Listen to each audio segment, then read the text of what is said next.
parler, douter, explorer. Bienvenue dans mon journal, celui d'un mec qui parle de tout. Et aujourd'hui, on va parler de l'évolution du mindset. Tout d'abord, qu'est-ce que le mindset? C'est tout simplement notre état d'esprit qui change, que ce soit avec le temps, avec les choix ou même avec les expériences. Je reviendrai juste après sur la définition. Pourquoi j'ai voulu vous en parler? Au moment où j'ai écrit ce script-là, au moment où j'ai pensé à ça, une semaine avant, lors d'une formation un lundi soir, j'ai entendu cette phrase « J'ai sacrifié ma jeunesse contre de la maturité ».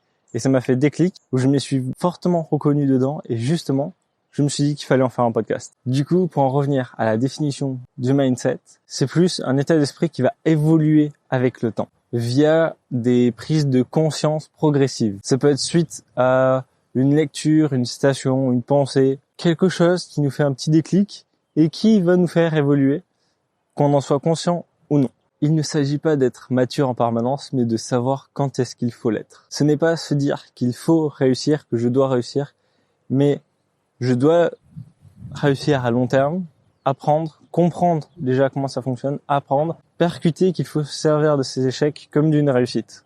Grosso modo, avancer dans tous les cas. Et que ce soit pendant les moments de doute ou les moments d'action. On dit souvent qu'on progresse le plus pendant les moments d'action, mais si on agit sans du tout réfléchir, on va pas non plus progresser à long terme. Donc là, c'est plus dans un moment de doute, dans un moment d'action, ou quand on prend conscience réellement de ce que l'on fait, que l'on peut progresser. Petit disclaimer, concernant la phrase précédente, j'ai sacrifié ma jeunesse contre de la maturité.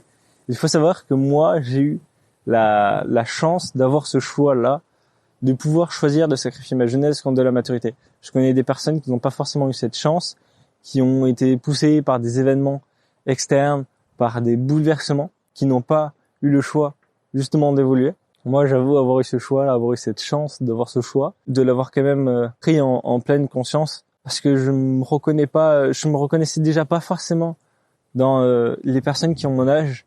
Ils aimaient bien sortir, ils aimaient bien faire des trucs différents. Donc personnellement, j'ai choisi d'évoluer dans ce sens pour être tout simplement plus aligné avec ce que je pense réellement, avec ce que je vis réellement. À chacun vient son propre choix. Et dans ce podcast, je voulais aussi vous parler d'un mini-sujet qui me tient à cœur, c'est l'équilibre entre l'effort et le plaisir. Le plaisir étant de regarder des films, de regarder des séries en boucle, de scroller sur les réseaux. Et justement, je pense que ce sont vite des habitudes qui nous mènent pas à nous questionner sur l'entièreté de ce qu'on perçoit. Comme par exemple, scroller sur les réseaux, on va commencer à regarder une publication, deux publications, que ce soit les réels, que ce soit les TikTok ou autre, et on va pas forcément voir le temps passer. Et la question à se poser, je pense, c'est est-ce qu'on a décidé de scroller comme ça, de pas voir le temps passer, ou est-ce que c'est un choix volontaire? Si c'est un choix volontaire, dans ces cas-là, ok, banco. Mais si on n'a pas forcément décidé de le faire, je trouve ça dommage de le faire sans l'avoir accepté initialement. Et par rapport d'ailleurs à ce moment-là, je ne pourrais pas dire quelque chose que je ne fais pas. Et justement, je ne scrolle pas sur les réseaux, je n'ai même pas l'application TikTok. J'ai réussi par un déclic à totalement m'enlever cette habitude en voyant justement des personnes scroller sans même se rendre compte. Je me suis dit que je voulais pas finir comme ça plus tard, que je voulais vraiment prendre pleine possession de mon temps. Et d'ailleurs, j'en avais déjà parlé dans un podcast précédent, le temps de prendre le temps.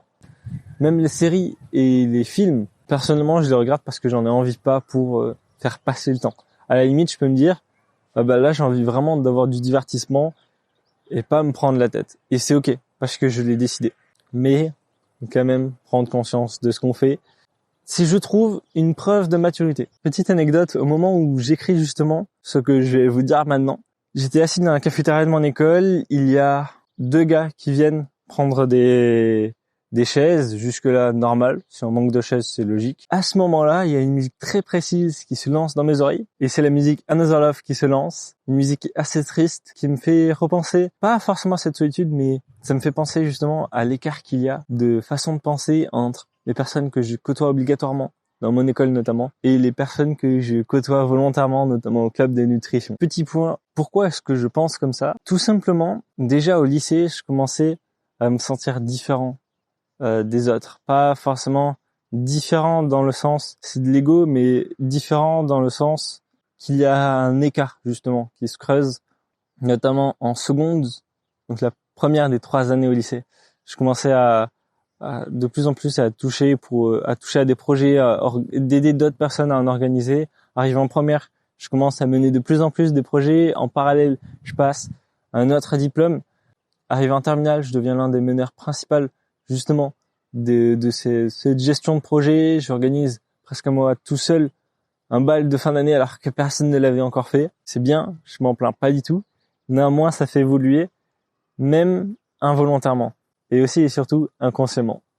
Je suis différent ne signifie pas que c'est de l'arrogance, ne signifie pas que je suis meilleur, loin de là. Je dirais que c'est plus une constatation du comportement des autres qu'ils ont envers moi. Je trouve que la meilleure façon actuellement de commencer à évoluer au niveau de son mindset, c'est premièrement d'écouter du contenu qui va nous pousser à agir et d'agir, parce que si on écoute juste du contenu de motivation, du contenu qui va nous servir à apprendre, mais qu'on n'en fait rien ensuite, ça va être comme du divertissement.